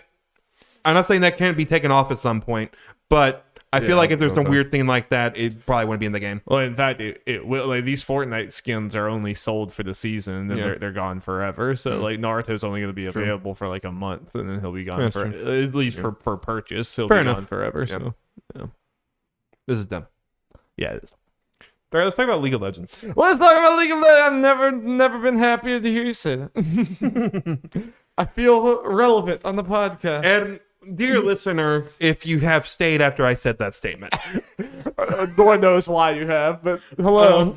This is not necessarily us talking about the game League of Legends. It is us talking about the property League of Legends and everything that now encompasses that name. Yeah, in fact, we're really talking about everything but the actual game. Yeah, because there's a lot of League of Legends stuff that happened recently. The Arcane, the show, is out, as well as today. There's a little what was it? What's the company called? Runeforge. I think it's Riot Forge. Forge. Showcase where they showed off a couple games. Ah, it's like a League Direct. Yes, and partnered with Nintendo. Yeah, it was legit a League Direct. Yep. So, Barry, where do you want to start as far as these things go? Do you want to talk about the games first, or go into talk about Arcane? Yeah, let's talk about the games first. Okay. The hot new thing, and just kind of talk. Yeah. Okay. Go with that. So, yeah, they announced a couple things. We'll go one by one and kind of talk about this and talk about overall. They started with Song of Nunu. Talking about Nunu and his little Yeti friend. I feel like speaking to us with cute 3D like puzzle platformer made by Tequila Works. things. Made by Tequila Works. Very, very big name for this type of game and everything. And I think just such a good choice of character for that. Yeah, and they even mentioned in the little developer interview during it, like, they said, pick these characters. And we're like, this one fits us. And like, the moment I saw it and saw what Tequila Works, I'm like, oh, this is perfect. They obviously agreed. That's the way to go. Yep, very cool, like, I don't know, banjo 3D like just kind of like cozy vibes with the type of game, how it looks and everything. I think like the models somewhat look a little budget or whatever, but in general, I think the game looks very charming and cool. And like, I think we're gonna get to with all of these games, it's just so cool how different every one of these properties looks and how different all the games are. And like, I think that's the strength of a IP like League of Legends, that it just has such wide ranging characters. Like, Riot's not looking over all these people going, no, we need some kind of cohesion here. We need to make sure everything looks the same and tell, oh, this is League of Legends. Like, oh no, use our characters and do what you do. And the fact that both developers literally said that Riot was like, who do you want to use? Yeah. What character do you want to make a game for? And I imagine the most stipulation is to somewhat keep with the lore. Yeah. But besides that, I imagine that's the only thing really. But yeah, especially with this, it's kind of like, seems like a pretty separated out thing. Yeah. Like at the end, they had Lysandra. There's going to be other League characters in here, obviously, but it's kind of going to be like the environment to look kind of barren in a good way. They look like, cool nature environments and everything. But it is like something you're interested in. Oh yeah, sure. yeah. It's like, Tequila Works definitely make games that I'm interested in. I don't think I've played any of them. I don't think. Yeah, but I've dabbled in whatever the fuck. Which one? Ryan? No. I'm blanking too, but I know I've like played and seen stuff they've done, whatever. Yeah. But yeah. Next one is Hextech Mayhem. So I learned afterwards, and this makes more sense, makes me a little more interested in the game. This is from the Bit Trip team. Who's that? Commander Video? Once I show you him, you will recognize immediately. Okay, I actually don't even know. I don't think I saw the. Oh, they did the. Oh, okay, runner. Yeah, and it's kind of rhythm is based, like the way they described it's like this works. Is it like a runner? Like it is kind of like an endless runner, like not endless runner, but it is kind of like a runner thing where you are running forward. But yeah, you like time stuff to the rhythm in this game, or you make the music kind of thing. I was a little confused with what they said or exactly what they meant. But it does fit into like what Bit Trip Runner does, and it kind of clicks instead of just. It's not strictly a rhythm game necessarily where you're doing that. It's a little different. Like music is a big focus on it, and what you're doing is to a beat, but it's not, a rhythm game necessarily. Okay, interesting. Yeah, I mean, I should definitely at least watch the trailer. Yeah, and again, just another, I guess, popular developer that. Yeah, they're like, oh, make a League game. Yeah. Let's talk about all the games that we can kind of just talk about, like the full package of that. Cause that's Convergence. I forgot what the developer was for this one. Yeah, this is a 2D platformer beat 'em up action type game with Echo and Zon, using time travel mechanics where you go for in the 2D like I said, beat 'em up type thing, but you can like reverse when you do something wrong, and it, like I'm interested to see exactly how that mechanic works. Like, obviously, there has to be some catch to that, and like some reason why whatever doing that.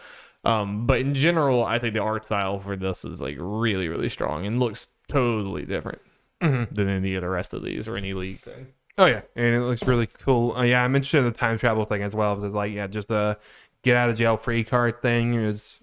I'm sure there's going to be more to it, so I'm curious about that. But it looks very good, and obviously the art style looks good, and Echo fits the vibe. And again, like we were saying earlier, it's one of those they mentioned. Yeah, what character do you want to use? Echo. All right, there we go. Which is cool. I mean, because even the fact that like they're already doing Zon and Piltover and stuff in the in Arcane, but they were okay with just giving them Echo's a pretty big character, or whatever, but they were still fine. Handy that over, which is very cool. Indeed. Yeah, Indeed. I'm very interested in that. And finally, what we consider the big one people have been waiting for a while. Ruin King. Let's go. Yep, the Shadow Drop. Shadow Drop. Big announcement there. Though it did leak ahead of time, but still. But yeah, Shadow dropped and it looks dope. RPG like dungeon crawler combo thing. Looks neat. Yep, like turn-based combat with like very interesting things with like lanes that you like.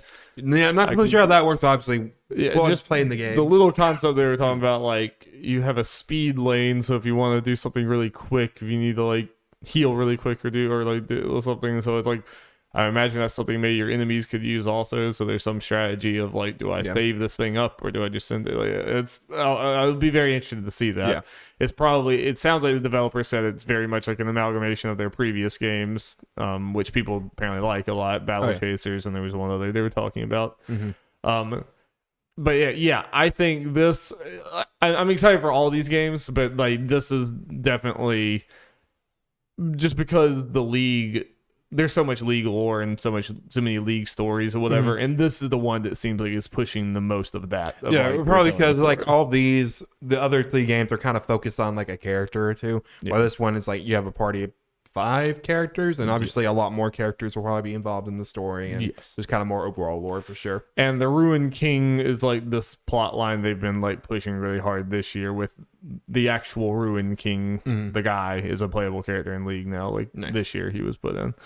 So it's like this is like a central story to League or whatever that they're like letting these people tell. So which is pretty cool. Yeah. And in general, just like the whole RPG, with a party, and like you actually have it's like a comic book type like sprites with art, like the splash art with dialogue and everything. So that's why I think the combat looks really cool, and there's like a lot going on between the dungeon crawler and the turn-based, but I'm also just super excited to see the story, especially after Arcane. And I think how superb I think the writing has been in there. I'm like, okay, I'm very interested to get into just more games in this world now.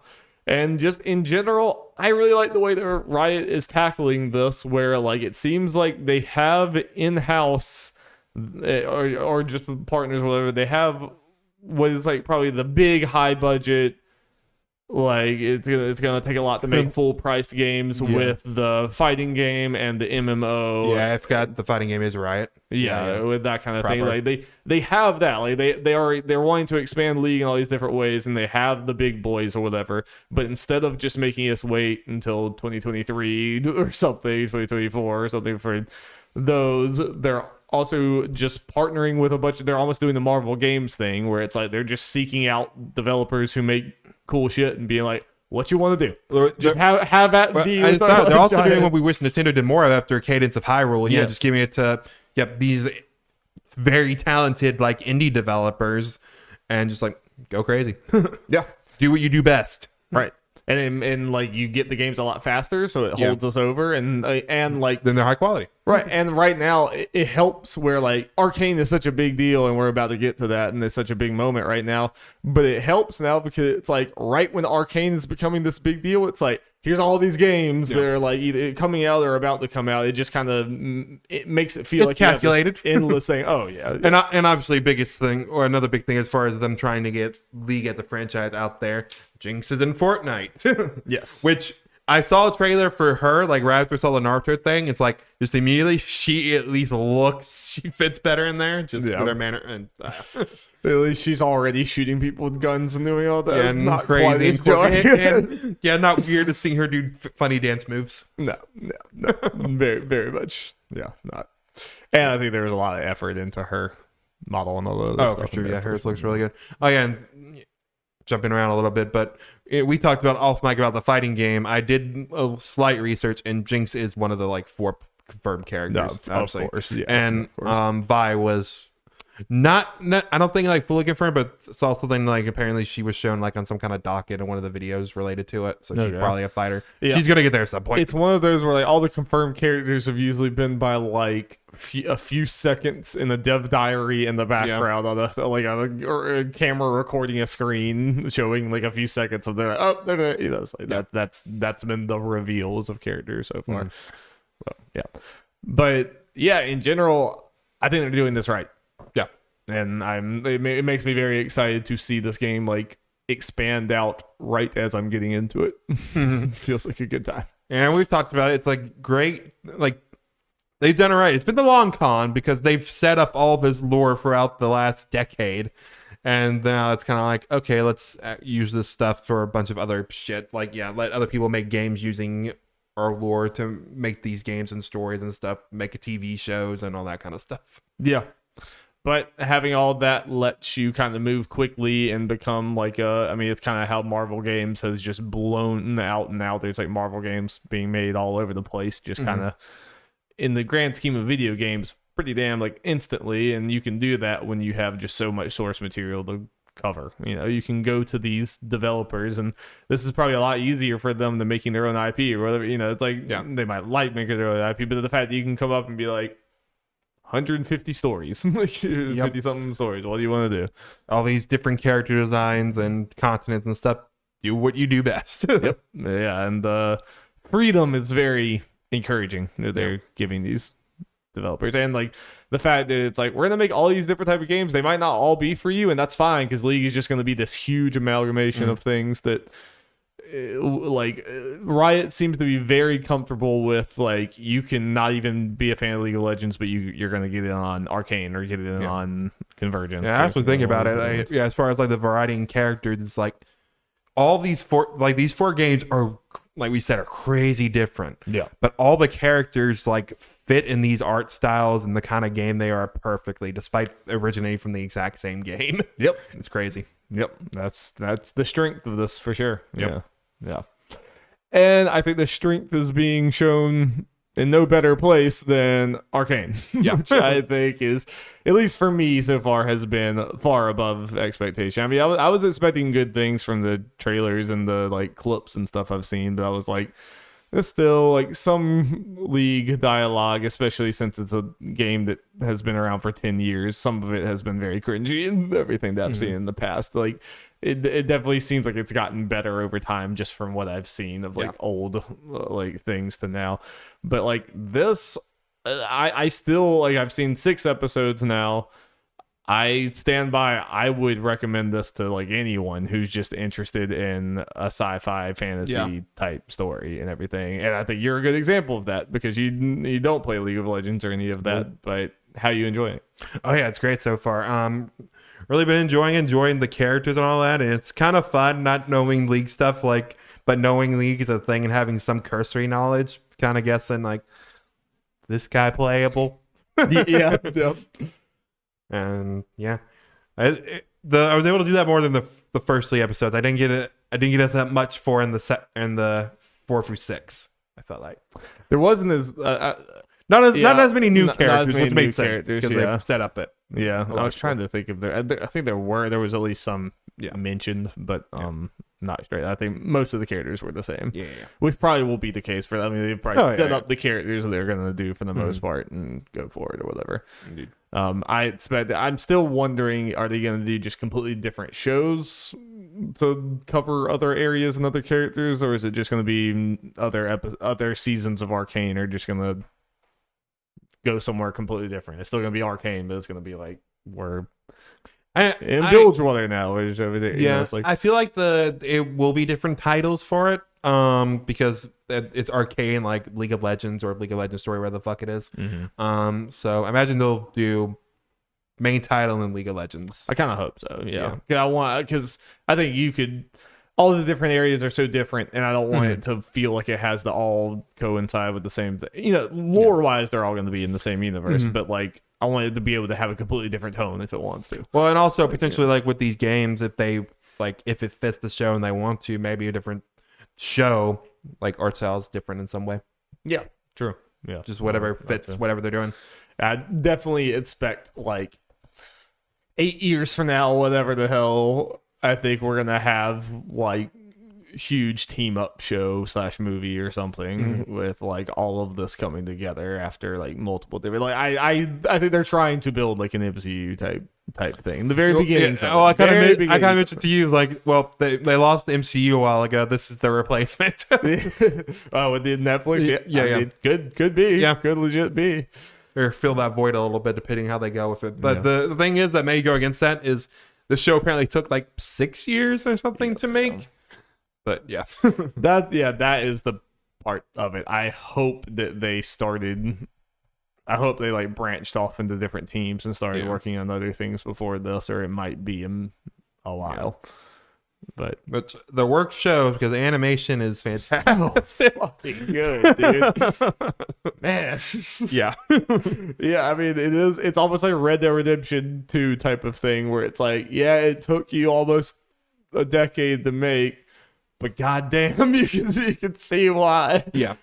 Because like, yeah, I am just constantly blown away. There's like some things that like you probably could have half-assed this a little bit more, and no one would have like blamed you. You know, like, but every single shot is just like the scenery in general looks great, but then everything in motion just looks like it's a unique type of art style. Like it doesn't really look. It looks like it's interesting because it looks like the League of Legends splash arts that have always been really good, but like seeing them in motion is just like crazy. It's like it has the same level of detail, which is wild for this like moving world and everything. And it just like all the environments that you see just feel very lived in and very like that feels like a giant city. And like Zaun and Piltover have completely different vibes to each other, and it makes me want to play that MMO or something so you can like go around that world and like really explore it. Yeah, and the Riot's doing very well with the timing as far as all this stuff kind of getting arcane, which is the easiest thing to draw a bunch of people into. They're releasing these smaller games, and then once all this stuff happens, you get people attached to these characters in different ways. Whether they go to League or not, it's like, oh, here's this MMO that has a lot more of this lore and these characters and stuff. Yep. Yeah, I think that thing has the potential to be huge if they do it right. Oh, right time to react to a Spider-Man trailer. Let's go. All right, live reacts. Yep. Yeah. I mean, so I think this is going to continue to be huge, continue to get better. Again, the writing is the other thing. I mean, the animation is amazing, but I think the writing has been like really, really, really good. Like for these characters, actually put a load of budget into everything here. Yep, but it is exciting. I mean, this is another. I think we could officially say, you know, we're crossing into the era of like video game movies and stuff. We're not always bad. I think we have really hit the zenith of like, oh, they could be incredible. Yeah.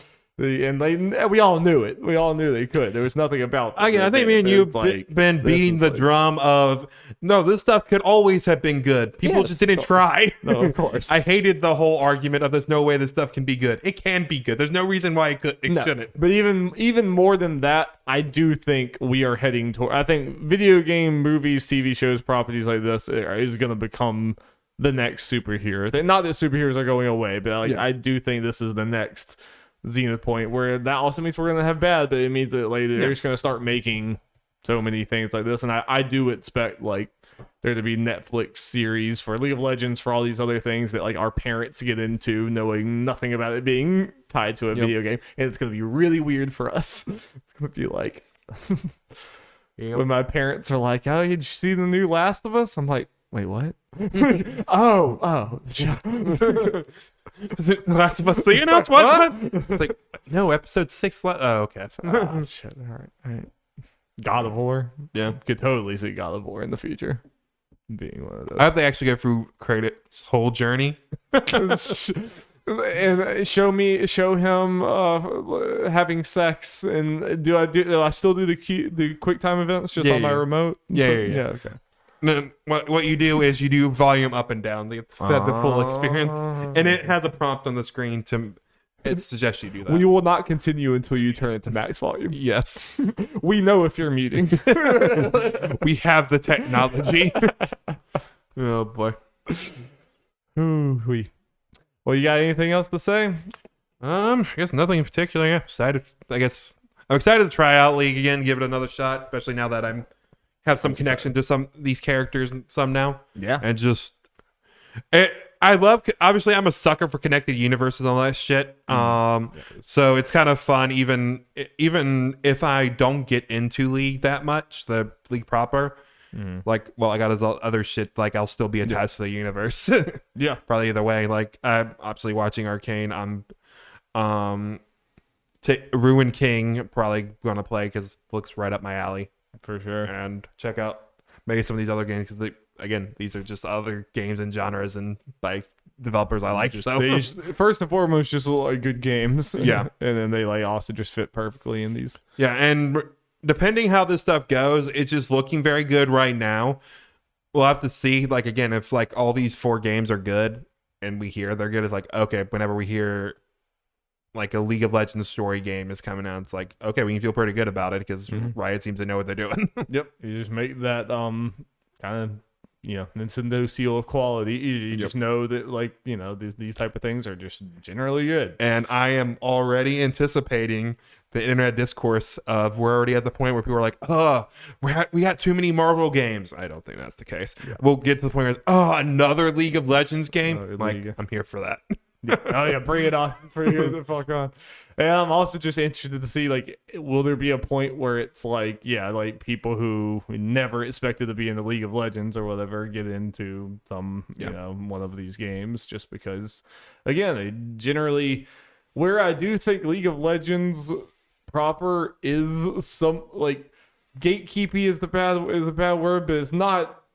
For how popular of a game it is, it sometimes surprises me because, like, the game itself is very crunchy and very, like, you kind of gotta get your teeth kicked in a little bit to fully understand. It's not immediately accessible, and just there's a lot of things going on or whatever, everything like that.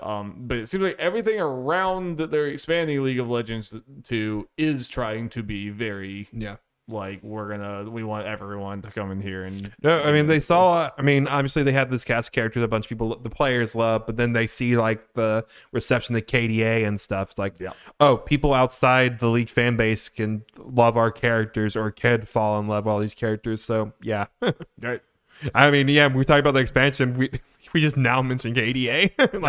And that's honestly, that's one of the biggest things they've ever done with KDA as far as like views and everything like that. I mean, I listened to KDA before I played League of Legends. That was part of what got me into League of Legends, was like I really like pop stars and everything, and like I like that video and everything. I think it was around that time I was like, Alex, maybe we should try League of Legends at some point. Like, you know what? Fuck it. Let's just download it. Like, so I think without that KDA song, I might not have ever gotten. Also, I mentioned one of these two, but Dari, prediction: we're either going to get a KDA show, Magical Girl, or maybe just a general pop star show, which would be cool. Yeah, I think it would be a slightly more grounded pop star show, which would beat up.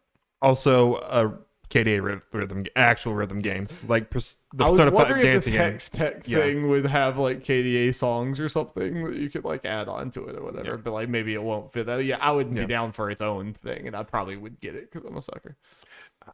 I feel like they don't do like at least the rhythm game. That's just money left on the table, I think a show would be awesome. I think a very much a like melodramatic teen drama like KDA show would be with again, it's just 6 episodes, but right now, because I know the quality of their lore and just from what I've seen, they usually the shows like has effort in, which I doubt. I don't doubt all of them will have. It's like, I'll give it a shot. Let's go. Yeah, I'm excited that you're excited. I'm excited that it just seems like it's just ballooning out in such an awesome way. Yeah. And also, I don't think we mentioned it. We are, if you may notice, we didn't actually talk about spoilers for Arcane here. That was purposeful. Because we are going to do a spoiler cast once the episodes come out, maybe with some special guests. Absolutely. God, I'm so excited for that. Yeah. So excited. It's going to be done this Saturday. This Saturday is the last batch of episodes. Yep. So we got a lot of stuff coming up. Yep. So hopefully look forward to that next week. If not next week, then the week after, whatever, for us to record and put that out. We'll try to do that as soon as we can with special guests and everything. And yeah, so excited to get in the weeds of all that. Because it was nice to just talk about in general, because I think there is a lot to talk about just with what they're doing with this IP, but also I want to rewatch some of these episodes already, because there's just so much in them. There's so many little things. And when I was watching it, I was watching it with someone else, and I was like, oh, that's so and so. Oh, that's so and so. But they're not in your face with the references, which is good. It's a cool thing where it's if you know, they flipped through a page, and there was one of the characters was on that page. This Timo is this little fluffy dude or whatever. It was some children's book or something that she flipped through or whatever, and there was a little drawing of him. I was like, cute. It's cool. It's there's a lot of little things like that. It's just well done. Awesome. And I expect us we have to at least get one character from Arcane. I expect the next character to actually being in the proper game to be someone from Arcane. Yeah. I'm kind of expecting maybe Silco. Yeah. To be, or someone. I think that would be cool. I agree. Yeah. We talked about it after the first batch of episodes. It's they have these couple characters that are really cool and that people really like that aren't actually playable characters. I'm gonna be surprised if none of them become playable. Same. You design these characters for a reason. And if Silco has this whole face eye thing, it's very come on. Yeah. All right. Well, thank you guys so much. That was a podcast. It was a good one. Let us know what you think. We will be back next week, I guess. Next episode will be Game Awards craziness and a bunch of other wacky shenanigans. Yeah, we got some plans. We do have some plans. We plotting. Long. All right. Peace. Bye.